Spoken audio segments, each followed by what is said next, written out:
Vivir de la palabra. Sermón predicado la noche del jueves 15 de marzo de 1883 por Charles Spurgeon. No solo de pan vivirá el hombre, mas de todo lo que sale de la boca de Jehová vivirá el hombre. Deuteronomio 8, versículo 3. Lo más importante para cada uno de nosotros es la vida. ¿Qué aprovechará al hombre si ganare todo el mundo y perdiere su vida? ¿De qué servirían las riquezas si no se tuviera vida? ¿Cuál es el valor de sobreabundantes acres para un hombre muerto, o el aplauso de las naciones para uno que descansa en su sepulcro? Por tanto, lo primero que un hombre tiene que cuidar es la vida. Hay algunas personas que toman esta verdad en un sentido erróneo y entonces la tergiversan.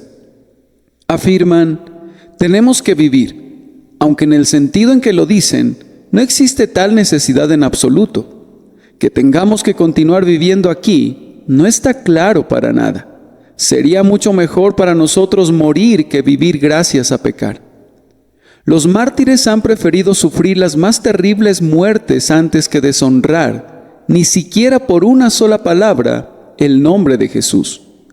Y todo verdadero cristiano preferiría la muerte inmediata antes de deshonrar a su grandioso Señor y Maestro. Ahora, hermanos, según nuestra idea común, si hemos de vivir, tenemos que comer. Tenemos que comer pan, que es el báculo de la vida, y algunas veces, cuando el pan escasea y el hambre provoca agudos tormentos, los hombres han sido conducidos a echar mano de la iniquidad para proveerse del alimento necesario. Ustedes recuerdan cómo actuó nuestro divino Señor, quien es nuestro perfecto modelo en todas las cosas, cuando se encontró en ese caso. Después de haber ayunado en el desierto 40 días y 40 noches, tuvo hambre, y entonces vino a él el diablo y le dijo, si eres hijo de Dios, di que estas piedras se conviertan en pan. Esto equivalía en efecto a decirle, renuncia a confiar en tu Padre Celestial. Evidentemente te ha abandonado, te ha dejado en el desierto en medio de las fieras, y aunque a ellas sí las alimenta, a ti no te ha alimentado. Está permitiendo que te mueras de hambre. Por tanto, ayúdate a ti mismo, emplea tu propio poder. Aunque lo has puesto bajo la custodia de Dios, y estando aquí en la tierra te has convertido en siervo de tu Padre, róbale un poco de tu servicio a tu Padre, y úsalo para tu propio beneficio. Toma algo de ese poder que has dedicado a su grandiosa obra y empléalo para tu propio bienestar. Renuncia a confiar en tu Padre, manda que estas piedras se conviertan en pan. De inmediato destelló este texto cuando el maestro lo sacó como a espada de su vaina. Escrito está, no solo de pan vivirá el hombre, sino de toda palabra que sale de la boca de Dios. Fue solo por el uso de esta espada del Espíritu, que es la palabra de Dios, que el archienemigo fue alejado de Cristo, y yo quiero usar esa arma ahora. Puedo decir de ella lo mismo que dijo David de la espada de Goliat: ninguna como ella, dámela. Esa espada con la que Cristo ganó la victoria es la mejor para ser usada por sus siervos. Esta respuesta de nuestro Señor al tentador nos enseña que el sustento de nuestra vida, aunque naturalmente y de acuerdo a la apariencia ordinaria de las cosas depende del pan, realmente depende de Dios. Es Dios quien da al pan el poder para nutrir al hombre. A mí me parece un gran misterio que el pan, o cualquier otro tipo de alimento, haga eso. Puedo entender cómo, siendo materia en una cierta forma, tienda a construir la estructura material del cuerpo, si bien el proceso por el cual el pan se convierte en carne, y en sangre, y huesos, y músculos, y cabellos, y todo tipo de cosas, mediante la acción perpetua del poder de Dios, es algo muy asombroso. Pero es algo más notable que este material parezca nutrir, por lo menos en alguna medida, al corazón del hombre, de tal manera que la propia alma y el principio vital en él dependan de ser sustentados por el alimento corporal. ¿Podría explicarnos alguien ¿cómo es que el espíritu interior pone en acción los músculos de la mano y los nervios que se comunican con el cerebro? ¿Cómo es que el espíritu impalpable, una cosa que no puedes ver ni oír, que no es en sí misma material, posee poderes mediante los cuales controla la materia de este cuerpo exterior? ¿Y cómo es que la sustancia material del pan obra de alguna manera para mantener a nuestro espíritu en conexión con esta carne y esta sangre?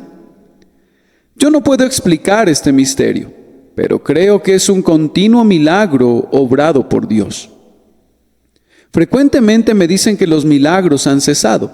Me parece que los milagros son la regla de la operación de Dios y que por todas partes se podrían percibir cosas dignas de admiración y de asombro si viéramos más allá de la apariencia externa. Penetremos por un momento debajo de la mera superficie y veremos un mundo de prodigios, no puedo decir menos. De acuerdo con nuestro texto, somos llamados a observar que el poder que nos mantiene vivos no está en el pan mismo, sino en Dios, quien decide hacer uso del pan como su agente para nutrir a nuestro cuerpo. Yo no deduzco de esta verdad que por lo mismo no he de comer nunca, sino que he de vivir por la fe, porque Dios puede hacer que viva sin necesidad de pan. Algunas personas me parecen muy insensatas cuando deducen que, ya que Dios puede sanarme, nunca debo tomar una medicina adecuada o apropiada para una enfermedad, porque debo confiar en Dios. Yo en verdad confío en Dios, pero confío en Dios según la propia manera de obrar de Dios, y su forma de proceder es esta. Si deseo satisfacer el hambre, tengo que comer ordinariamente pan. Si deseo ser curado de alguna enfermedad, tengo que tomar el remedio provisto por Él. Esa es su regla general de procedimiento. Pero sería un error igualmente grave y mostraría otra forma de insensatez si dijéramos que el pan o la medicina realizan el trabajo. El pan alimenta y la medicina sana, pero Dios es quien obra por esos medios. O, si así le agradara, ¿quién obra sin ellos? Si es necesario que su hijo viva y no decidiera comisionar a los cuervos para que le llevaran pan y carne, o si no mandara a una viuda que sustentara a su siervo, lo podría mantener sin necesidad de ningún medio, pues no solo de pan vivirá el hombre, mas de todo lo que sale de la boca de Jehová. Cuando el Señor habla y le ordena vivir, vive. Dios dijo la palabra para que el mundo existiera. Su palabra mantiene todavía la estructura eterna del universo sobre sus columnas, y ciertamente esa palabra es capaz de sustentar a nuestra alma con vida, incluso sin usar medios externos o usándolos el tiempo que Dios quiera. Ese, creo yo, es el significado del texto. Dios llevó a su pueblo al desierto donde no había ni siembra ni siega y donde no se hacía pan, y le pareció al pueblo que se moriría de hambre allí. Pero entonces Dios hizo que el maná cayera del cielo para mostrar que podía sustentarlo, si no por un medio, por otro muy distinto. Él los llevó donde no había ondeantes riachuelos ni susurrantes corrientes apacibles de agua, pero su siervo golpeó la roca del pedernal y el agua brotó, para mostrar que Dios podía dar agua a los hombres, no solamente de las fuentes del abismo interior, o de la lluvia de las nubes en lo alto, sino de las sólidas rocas, si así le agradaba. Amigo mío, Dios puede darte pan para comer. Si bien tal vez no lo haga de la manera que esperas, podría venir de una manera en la que ni siquiera has soñado jamás. He leído acerca de uno que fue condenado a morir de hambre, y cuando el juez pronunció la sentencia le preguntó: ¿y qué puede hacer por ti tu Dios ahora? El hombre replicó: mi Dios puede hacer esto por mí. Si quisiera, puede alimentarme de tu mesa. Y así sucedió, aunque el juez no lo supo nunca, pues su propia esposa le enviaba alimentos a aquel pobre hombre y lo conservó con vida hasta que por fin recuperó su libertad. Dios tiene una forma de usar los instrumentos más inverosímiles para cumplir su propósito. Él puede, si quiere, hacer que las corrientes se junten como en un montón, hasta que la nación elegida haya pasado por en medio del mar. O Él puede permitir que el fuego arda en torno a su pueblo, pero puede guardarlo de ser quemado, así como Sadrach, Mesach y Abednego salieron ilesos del horno de fuego ardiendo y ni siquiera olor de fuego tenían. Ahora llego al significado más espiritual del texto y le pido a Dios que lo convierta en un rico alimento para sus almas. Le pido que noten primero la palabra, todo lo que sale de la boca de Jehová. En segundo lugar, consideren el uso que debemos dar a la palabra. Tenemos que vivir de ella. Y luego, en tercer lugar, noten la adaptación de esa palabra para nuestro uso. De cada una de sus palabras, pues de acuerdo al texto, nosotros no vivimos de algunas palabras que salen de la boca de Dios, sino de todo lo que sale de la boca de Jehová, vivirá el hombre. Si el mensaje de hoy está tocando tu corazón y deseas seguir recibiendo más predicaciones que te acerquen a Cristo, considera suscribirte a este canal. Así podemos juntos seguir escuchando las verdades que alimentan nuestra alma. Continuemos. Primero entonces, reflexionemos un poco sobre la palabra del Señor. ¿Qué queremos decir con la expresión la palabra de Dios? Dios se digna usar figuras de lenguaje que podamos entender, pues somos como niñitos que tienen que aprender con ilustraciones. Ahora, con relación a un hombre, su palabra es a menudo la expresión de su deseo. Él desea que se haga tal y tal cosa y le dice a su sirviente, haz esto, o le dice a otro, ven aquí, o ve allá. Su palabra es la expresión de su deseo. Ay, en cuanto a nosotros, nuestros deseos son a menudo fuertes, pero nuestras palabras son débiles. Ordenamos que se haga tal y tal cosa, pero no se hace. Tenemos tal vez 1000 deseos en nuestros corazones que si fuéramos a expresarlos, sería para hacernos ver ridículos. Podemos desear hacer esto, desear hacer aquello, pero si dijéramos que se hagan estas cosas, no serían hechas a pesar de todo lo que dijéramos, pues con frecuencia, donde está involucrada la palabra de un hombre, hay debilidad. Solo donde está la palabra de Dios, hay poder. Hablando a la manera de los hombres, cuando Dios quiere algo, dice, sea, y es, inmediatamente. El poder de Dios acompaña a su voluntad. Él dijo, sea la luz, y fue la luz. Y descúbrase lo seco, y fue así. Dios dijo, haya lumbreras en la expansión de los cielos para separar el día de la noche, y sirvan de señales para las estaciones, para días y años, y sean por lumbreras en la expansión de los cielos para alumbrar sobre la tierra. Y fue así. Basta que Él quiera algo, y sucede. Su palabra es su voluntad en movimiento, su poder puesto en acción. Ese es el sentido común y enfático del término. La palabra de Dios es también la expresión de su verdad. Alguien nos dice, te prometo tal y tal cosa, y nosotros le decimos, confiamos en tu palabra. El honor de un hombre está involucrado en su palabra. Aquel que no guarda su palabra no es un hombre de honor, y pronto cae en desgracia para con sus semejantes, natural y debidamente. ¡Ay!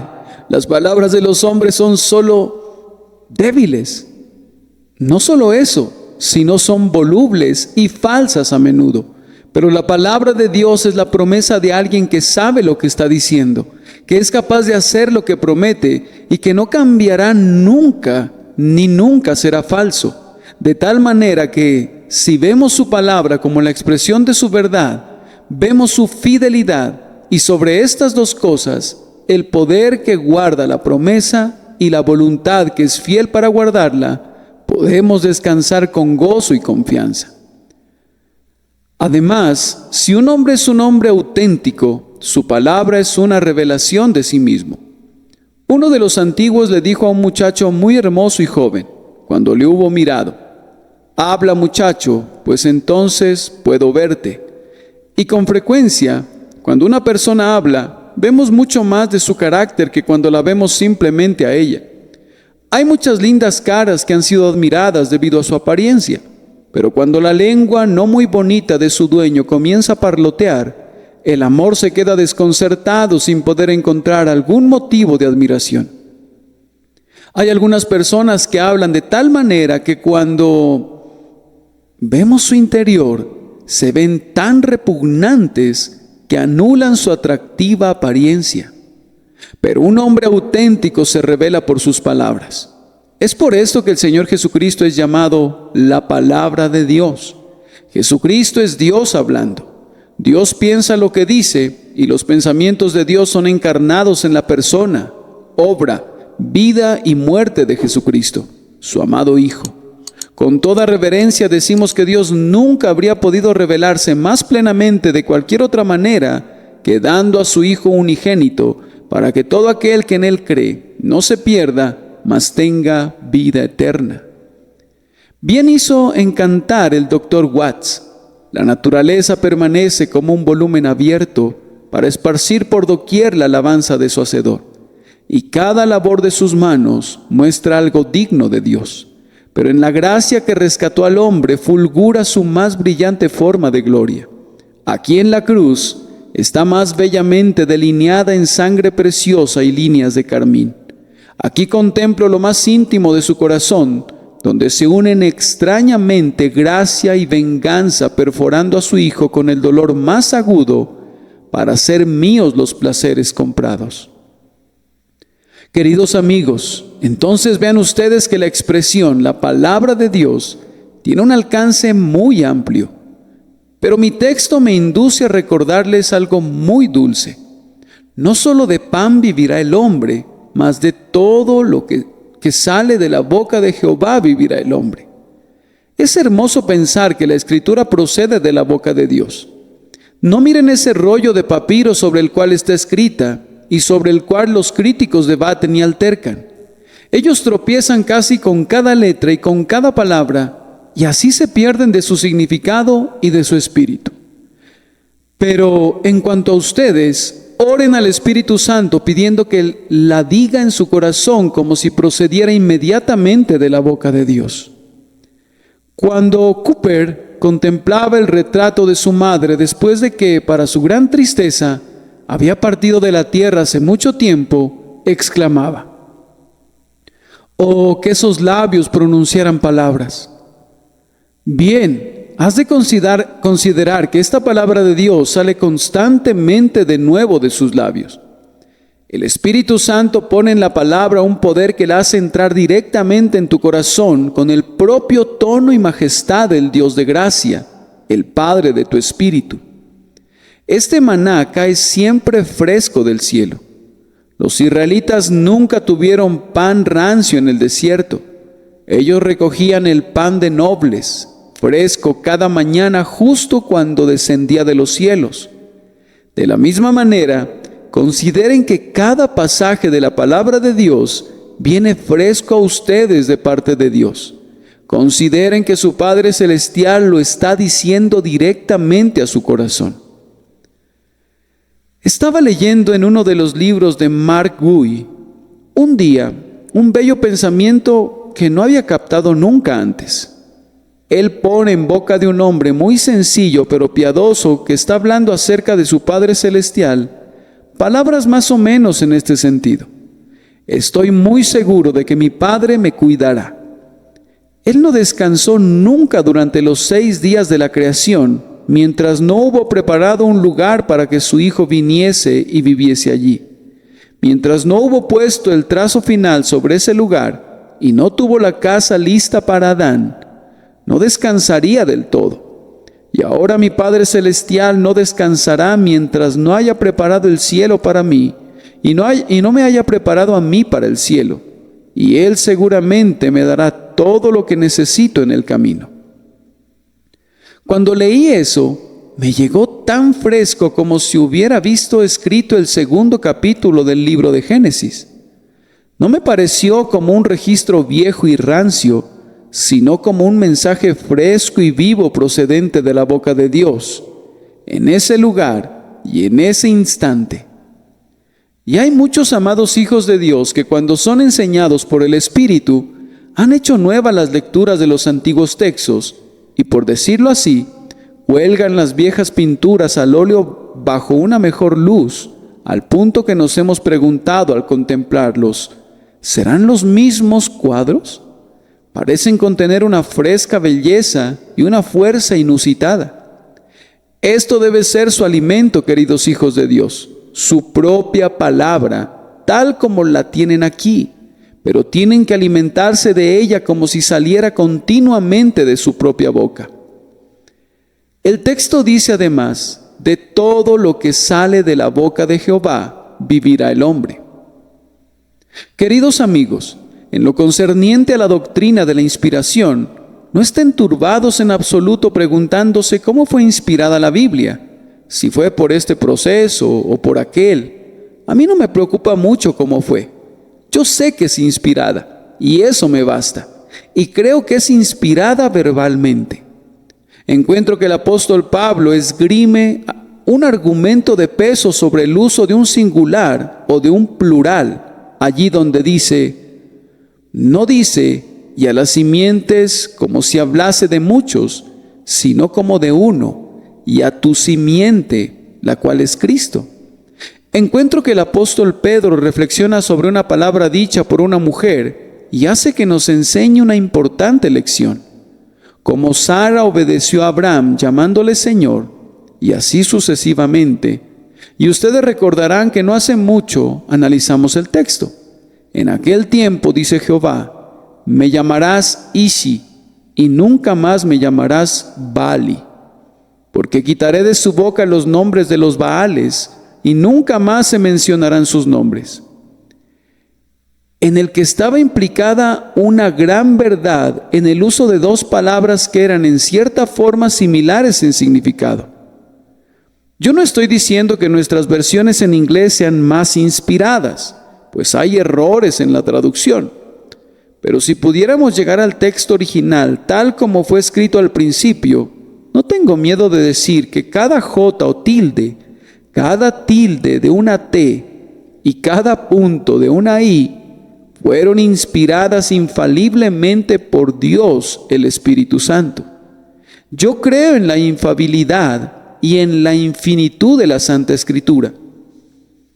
Dios inspiró el registro entero, desde Génesis hasta Apocalipsis, y todo lo que está en medio. Y Él desea que creamos en una parte de la palabra tanto como en otra. Si ustedes no creen en eso, no servirá de alimento para ustedes. Estoy seguro de que no lo hará. Solo hará las veces de vomitivo para ustedes, mas no será un alimento. No podría alimentar su alma en tanto que estén disputando acerca de ella. Si no es la palabra de Dios, entonces es la palabra del hombre o la palabra del diablo. Y si a ustedes les interesa vivir de la palabra del diablo o de la palabra del hombre, a mí no me interesa. Pero la palabra de Dios es alimento para el alma que mora con Dios y no puede quedarse satisfecha con nada más. Ahora prosigamos a nuestro segundo punto, que es el uso que debemos dar a la palabra de Dios. Hemos de vivir de ella. Un día me senté bajo una haya en la Nueva Foresta. Me gusta mirar a las hayas y estudiarlas, y hago lo mismo con otros árboles, pues cada árbol tiene sus propias peculiaridades y hábitos, su manera especial de torcer sus ramas y de hacer crecer su corteza y de abrir sus hojas, etc. Cuando alcé mi mirada hacia esa haya y admiraba la sabiduría de Dios al crearla, vi a una ardilla que corría dando vueltas y vueltas alrededor del tronco y subiendo a las ramas, y me dije, esta haya es para ti muchísimo más de lo que es para mí, pues es tu hogar y tu sustento y tu todo. Sus grandes ramas eran las calles principales de su ciudad, y sus ramitas eran sus veredas. Esa ardilla tenía su casa en algún lugar de ese árbol, y las vainas de la haya eran su alimento diario. Vivía de ella. Bien, Ahora la manera de tratar con la palabra de Dios no es contemplarla simplemente o estudiarla como lo hace un estudiante, sino vivir de ella así como la ardilla vive de su haya. Ha de ser para ti espiritualmente tu casa, tu hogar, tu alimento, tu medicina, tu vestido, el único elemento esencial de la vida y del crecimiento de tu alma. Hay algunas personas a las cuales conozco que toman la palabra de Dios y juegan con ella. Están interesadas en sus narraciones, estudian sus historias a la luz de la investigación moderna, etc. Pero no fue destinada simplemente para un propósito como ese. Las rebanadas de pan no son puestas sobre la mesa para que las esculpas de diferentes maneras y para ser miradas simplemente. Tienen el propósito de servir de alimento. Ese es el uso apropiado del pan. Y ese es el uso apropiado de la palabra de Dios. Algunos hacen cosas peores que esta. No es tanto que jueguen con la Biblia, sino que se pelean por ella. Contienden fieramente por una doctrina y condenan a todo el mundo que no acepte su interpretación particular de ella. Cuando he oído a algunos predicadores, me ha parecido que han sacado una doctrina a propósito para pelear por ella. Yo tengo un perro que tiene una alfombra en la que duerme, y cuando vaya a casa esta noche, la sacará y la sacudirá delante de mí, no porque le interese particularmente su alfombra, sino porque sabe que yo le diré, dámela. Y entonces él va a ladrarme y dirá en su lenguaje, no, no te la daré.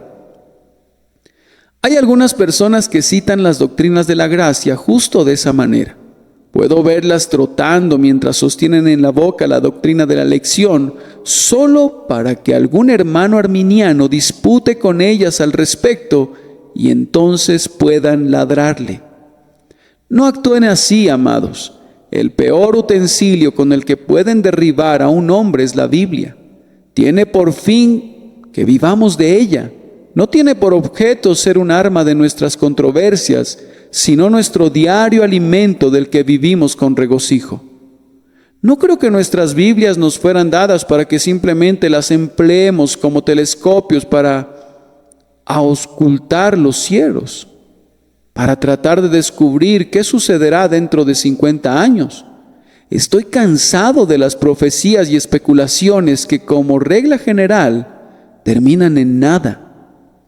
Conozco algunos hermanos con quienes no se puede hablar de ningún pasaje sin que digan, oh, tú no has visto el último librito de RBS. Esas no son las iniciales reales del buen hermano, en el que dice que este pasaje no se aplica a nosotros, sino que solamente está destinado para los judíos. O también, eso era solo para la iglesia en el desierto y no para nosotros en estos días. No usemos indebidamente la palabra de Dios, sino valorémosla como el pan del que hemos de vivir. No solo de pan vivirá el hombre, mas de todo lo que sale de la boca de Jehová vivirá el hombre. Pero, ¿cómo podemos vivir de palabras?, nos pregunta alguien. ¿Has hablado bien? No podemos vivir de palabras si son palabras de hombre, pero no hay nada como la palabra de Dios para vivir de ella. A esa palabra le debemos nuestra vida. Él habló para que fuéramos creados. Él habló para que el alma entrara en nuestro cuerpo. Por esa palabra de Dios somos mantenidos vivos diariamente. Basta que Dios la revierta y diga, regresen ustedes, hijos de los hombres, y tendríamos que regresar de inmediato al polvo del cual salimos. Es por la palabra de Dios ciertamente que comenzamos a vivir espiritualmente. Por medio de la obra eficaz de su palabra creímos en Cristo. La simiente viva e incorruptible fue sembrada en nuestro corazón y por ella comenzamos a vivir. Y es por la misma palabra que nuestra alma es sustentada con vida. Hasta este momento, ustedes y yo no hemos recibido ningún nutrimiento del Espíritu Santo, excepto por esa palabra de Dios, que es el alimento del Israel espiritual en el desierto de este mundo. Cristo dijo, mi carne es verdadera comida y mi sangre es verdadera bebida. Y es por Él como palabra de Dios que nuestra vida ha de crecer todavía más. No hay ningún desarrollo del cristiano que le venga de cualquier otra manera, excepto por la palabra de Dios, encarnada o inspirada. Aquel que habló y fuimos creados, tiene que hablar para que tengamos un ser más fortalecido todavía. La fe es el don de Dios, pero también lo es la seguridad. La primerísima chispa de vida es el don de la gracia de Dios, pero también lo es la llama seráfica del celo. Todo esto proviene de la palabra de Dios, y cuando estemos a punto de entrar al cielo, el último toque que nos perfeccionará no será dado por ningún cincel, sino por la palabra de Dios. Nuestro Señor oró por sus discípulos: santifícalos en tu verdad, tu palabra es verdad, y esa palabra completará el proceso entero. Vean entonces, amados, de qué ha de vivir lo más íntimo de su espíritu, de la palabra de Dios. Hermanos y hermanas, ¿podría preguntarles si están todos ustedes suficientemente conscientes de esta gran verdad? Ustedes nunca recibieron la vida espiritual debido a sus propios sentimientos. Vivieron cuando creyeron en la palabra de Dios y nunca alcanzarán ningún incremento de vida espiritual, ni de gracia creciente por sus propios sentimientos o por sus propias acciones. Tiene que ser todavía por su fe en las promesas y por alimentarse de la palabra. No hay ningún otro alimento para sus almas. Todo lo demás resultará ser al final algarrobas. Entonces, ¿tienes hambre? Ven y aliméntate de la palabra. ¿Te has rebelado? Ven y aliméntate de nuevo de la palabra. Dios sana a su pueblo alimentándolo. ¿Cómo es eso?, pregunta alguien. Cuando la iglesia de la Odisea no era ni fría ni caliente, de tal forma que Cristo sentía que tenía que vomitarla de su boca, incluso entonces le dijo al ángel de esa iglesia: He aquí, yo estoy a la puerta y llamo. Si alguno oye mi voz y abre la puerta, entraré a él y cenaré con él y él conmigo. Y yo me atrevo a decir que no hay cura para la tibieza como una buena cena con Cristo. Si Él entra y cena contigo, y tú con Él, tu tibieza desaparecerá de inmediato. No comiences siendo salvado por la fe para luego proseguir a ser salvado por obras. No trates de mezclar esas dos cosas. Si eres de la casa de Sara, no inclines tu rodilla delante de Agar, ni regreses a la esclava. Si has vivido de la palabra simple y pura, dándole crédito por una fe viva dada por Dios, prosigue viviendo de la misma manera y crece por la palabra. Aliméntate de ella continuamente, siguiendo la indicación: fortaleceos en el Señor y el poder de su fuerza. Ahora llego a mi último punto sobre el que quiero insistir muy enfáticamente, y es la adaptación de la palabra de Dios para la alimentación de nuestras almas. De todo lo que sale de la boca de Jehová vivirá el hombre. De toda palabra. Si se restringen en su alimentación a 1 o 2 artículos, cualquier médico les dirá que hay un peligro que su cuerpo no se ha suplido de toda forma del nutrimiento requerido. Un adecuado y amplio rango de dieta es recomendable para quienes quieren gozar de una vigorosa salud.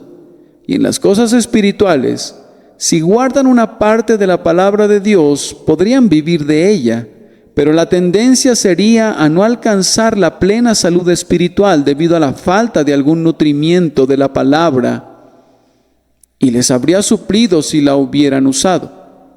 Cuando el hombre se alimenta de toda palabra de Dios, vive en el estado más elevado y saludable. Miren, por ejemplo, a la doctrina en la palabra de Dios. A mí no me gusta la doctrina, dice alguien. ¿Sabes lo que estás diciendo? Tú eres un discípulo, pero no te gusta la enseñanza, pues doctrina quiere decir enseñanza. Que un discípulo diga que no le gusta ser enseñado, equivale a que dijera que no le gusta ser un discípulo. Y de hecho, no es un discípulo en el verdadero sentido de ese término. Es importante que conozcamos cualquier verdad proclamada en la palabra de Dios. Oh, dice alguien, pero hay algunas verdades que no son importantes. Yo no conozco ninguna. En los lugares donde cortan diamantes recogen el polvo porque el propio polvo de los diamantes es valioso. Y en la palabra de Dios, toda la verdad es tan preciosa que aún la verdad más ínfima, si existiera tal cosa, es todavía polvo de diamante y es indeciblemente preciosa. Pero, objetas tú, yo no veo que una tal verdad sea de algún uso práctico. Pudieras no verlo, amigo, pero es así. Si yo escribiera mi experiencia como pastor de esta iglesia, podría mostrarles que ha habido personas convertidas a Dios por medio de doctrinas que algunos habrían considerado como improbables para que produjeran ese resultado. Sé que la doctrina de la resurrección ha llevado a los pecadores a Cristo. He conocido a muchas personas que han sido traídas al Salvador por la doctrina de la elección. Precisamente se trataba del tipo de personas que, hasta donde puedo ver, no habrían venido si esa verdad no fuera una doctrina angular que golpeó su corazón en el lugar preciso y que se introdujo en las grietas de su naturaleza. Yo creo que todo lo que está en la palabra de Dios tiene que ser predicado, tiene que ser creído y tiene que ser estudiado por nosotros.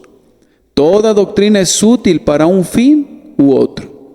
Si no es alimento, es medicina, y los niños necesitan algunas veces un tónico así como necesitan la leche. Toda planta en el huerto de Dios responde a algún buen propósito. Por tanto, debemos cultivarlas todas y no debemos descuidar ninguna doctrina. Sin embargo, cuando me acerco a la palabra de Dios, encuentro que no todo es doctrina y descubro que hay mucho de precepto. Ahora, tal vez alguien diga, a mí no me interesan los preceptos. Solíamos tener un conjunto de personas llamadas cristianas quienes, si predicabas acerca de algún deber del creyente, decían de inmediato, no podemos soportar la palabra deber, contiene una resonancia legal. Recuerdo haberle dicho a uno que me llamó un predicador legal. Eso está muy bien. Legal quiere decir conforme a derecho, y tú quieres decir, yo supongo, que soy un predicador conforme a derecho, y tú eres una persona contraria a la ley, puesto que objetas mi predicación. Pero solía ser así. Si predicabas doctrina sana y buena, si predicabas sobre los privilegios de los creyentes, eso los complacía mucho. Pero cuando comenzabas a hablar acerca de las partes prácticas de la palabra de Dios, entonces se ofendían de inmediato. No ha de sorprendernos, pues su conciencia les remordía por su descuido de esas porciones de las Escrituras. Pero, queridos amigos, vivimos de los preceptos, así como de las doctrinas, y se han convertido para nosotros en nuestro alimento necesario. Ustedes saben que dijo David acerca de los mandamientos del Señor: deseables son más que el oro, y más que mucho oro afinado, y dulces más que miel, y que la que destila del panal. Tu siervo es además amonestado con ellos. En guardarlos hay grande galardón. Bendito sea Dios, porque hay también una extensa porción de este libro que se ocupa de las promesas. Queridos amigos, deben conocer bien las promesas. Con frecuencia he comprobado que me es útil ese librito de las promesas. Ese librito en el que el doctor Samuel Clark ha clasificado las promesas bajo diferentes categorías. Es muy útil, si tienen problemas, referirse a todas las promesas que son dadas a aquellos que se encuentran en circunstancias similares a las suyas. Por ejemplo, para los enfermos o para los pobres o para los que son blanco de calumnias. Al leer esas promesas, una tras otra, se dicen a ustedes mismos: esta es mi chequera. Puedo tomar las promesas conforme las necesite.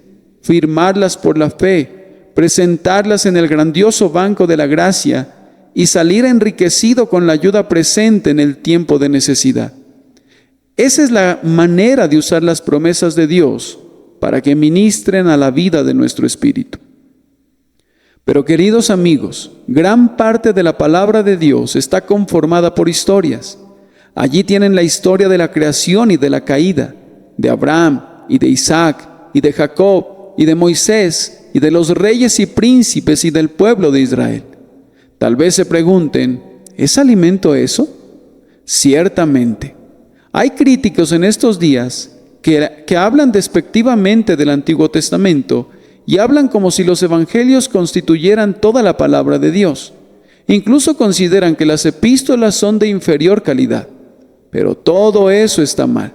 El hombre vive de toda palabra de Dios y a menudo una historia, dándonos un ejemplo de fe o una prueba de la fidelidad de Dios para ayudar a su pueblo atribulado, se convierte en un alimento más adecuado de lo que podría ser la promesa sola.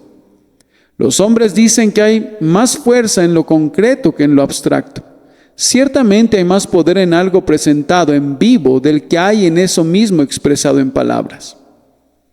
Si van alguna vez a las galerías de cuadros de Versalles, pueden caminar a través de, miles de kilómetros de galerías entre cuadros de reyes y hombres notables de diferentes épocas, pero nadie se detiene a mirarlos, ni a ustedes mismos les interesaría verlos. Son simples cuadros, pero abajo hay pinturas de los mismos hombres, solo que están pintados en orden de batalla o en varias posiciones que los muestran en acción. Ahora, si se detienen y los miran, pues están interesados en la representación de las escenas que vivieron. Así algunas veces las promesas de Dios están colgadas como cuadros en la pared y no las advertimos. Pero cuando vemos a los hombres que confiaron en esas promesas y comprobaron la verdad de ellas, entonces hay una suerte de interés humano acerca de ellas que gana nuestra atención y habla nuestros corazones. No descuiden nunca las partes históricas de la palabra de Dios, pues están llenas de alimento para los hijos de Dios. Sucede precisamente lo mismo en relación con las profecías. Una vez oí decir al señor George Mueller que a él le gustaba leer toda la Biblia una y otra vez y que a él le gustaba leer las porciones de la Biblia que no entendía. Esa parece más bien una declaración singular, ¿no es cierto? Pues, ¿de qué nos sirve la lectura si no entendemos lo que leemos? El buen hombre me lo explicó así. Un niñito que está con su padre, y hay mucho de lo que su padre le dice que él comprende y absorbe, y le agrada mucho oír hablar a su padre. Pero algunas veces su padre habla de cosas que están mucho más allá de su alcance, pero al muchacho le gusta escuchar. Aprende un poquito aquí y allá, y gradualmente, cuando ha escuchado año tras año, comienza a entender lo que dice su padre, como no lo habría hecho nunca si se hubiera alejado corriendo siempre que su padre comenzaba a hablar de cosas incomprensibles. Lo mismo sucede con las profecías y con otras partes profundas de la palabra de Dios. Si las lees una vez o dos, pero no las comprendes, a pesar de ello, estúdialas y entrégales tu corazón, pues gradualmente la verdad preciosa permeará tu espíritu y beberás insensiblemente sabiduría que de otra manera nunca habrías recibido. Cada parte de la palabra de Dios es alimento para el alma. Entonces, queridos amigos, pudiera ser que haya un mensaje de amenaza que les hable muy ásperamente, pero que es también muy provechoso para ustedes. Tal vez algún domingo salgan del tabernáculo y digan: nuestro pastor no nos ha consolado esta mañana. Pareciera que nos ha desmenuzado y aplanado con la grada y nos ha arado. Sí, yo sé que así sucede algunas veces, pero es para su provecho, pues como dijo Ezequías, por todas estas cosas los hombres vivirán. Sucede frecuentemente que necesitamos ser humillados y probados y acrisolados y abatidos, y todo hijo de Dios con una mente recta dirá: Mi entrenamiento no debe ser de acuerdo a mi mente, sino que debe ser conforme a la mente de Dios.